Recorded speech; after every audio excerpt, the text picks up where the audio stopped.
Pretend for a moment that we are working as the heads of a multinational corporation. Let's say it's like an oil company or a fast food company or like Coca-Cola, something like that. We're sitting down at the boardroom and I'm proposing to you, how do we convince people to buy our product even though everyone knows that the product is bad for you? I mean, McDonald's is bad for you, Coke is bad for you, burning fossil fuels is bad for us. So we're sitting around in the boardroom, we're all Harvard educated, the whole bit, and we need to come up with a plan of action.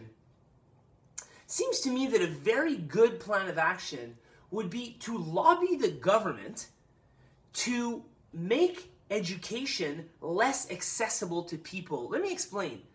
Education is what allows people to understand what this life is.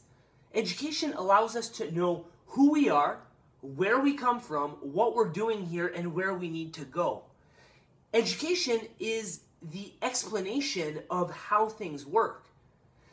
If me, as the head of a multinational corporation that sells junk, I want to sell more of it, wouldn't I be advantaged to make people believe that my product is good even though it is not? Wouldn't it be to my advantage to make people not understand the negative effects of the products that I am selling? If someone doesn't understand that drinking 12 Cokes is bad for you or eating at McDonald's 5 times a week is bad for you, won't they be more inclined to do so? I have found that conservative governments, such as the Conservatives in Canada and the Republicans in the US, they seem to lobby a heck of a lot for the privatization of schooling, for the privatization of education. And yet, education should be a fundamental human right for each and every person. In essence, education is teaching a person who and what they are. It is teaching them their identity. Why should this cost money? How does that make sense? How is this fair? Not only does it cost money, these days post-secondary education is basically reserved for the rich, powerful, and wealthy. I mean, last I checked, last year, I think a year at Harvard is $55,000 US, and that doesn't even count room and board. Why is it that education is a business? It does not make sense that it is so. Education belongs in the public sphere for all of the public, like a library. You know, we don't make a library, oh, do you have your monocle when you come in? No, anybody can walk into a library and access that information. Well, the same thing goes for schooling. You know, the role of the teacher needs to be reevaluated in our society. In the past, people went to go see a priest or a religious figure for advice about life, for a better understanding in all sorts of situations. What should I do? How should I go about doing it? Today, it is the educators, it is the professors, it is the teachers that take on this role. And it is the universities and the high schools and the colleges that will become the modern day churches.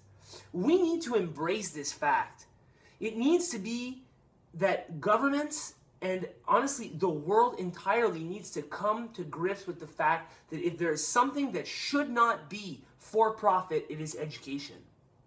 If you guys are a Christian, if you're a Christian or if you're in a Christian nation, if you believe, or even if you're Muslim, did Muhammad or Jesus charge people for their knowledge? Did Moses come down from Mount Sinai and say, you all owe me $400 for the stone tablets I've just brought to you? No. We know that education belongs to everyone. This shift in perspective is what will allow us to turn away from our penchant towards being a nation of idiots. People who listen too much to the news, who are bombarded by advertisement all the time, who watch nothing but TV, they have a blurred perspective as to what is going on. Educators, if they are not for profit, will have no reason to spout lies. They will have no reason to promote BS in order to sell more products. By shifting education away from the private and by implanting it for ever into the public sphere, we will create a better, more enlightened populace.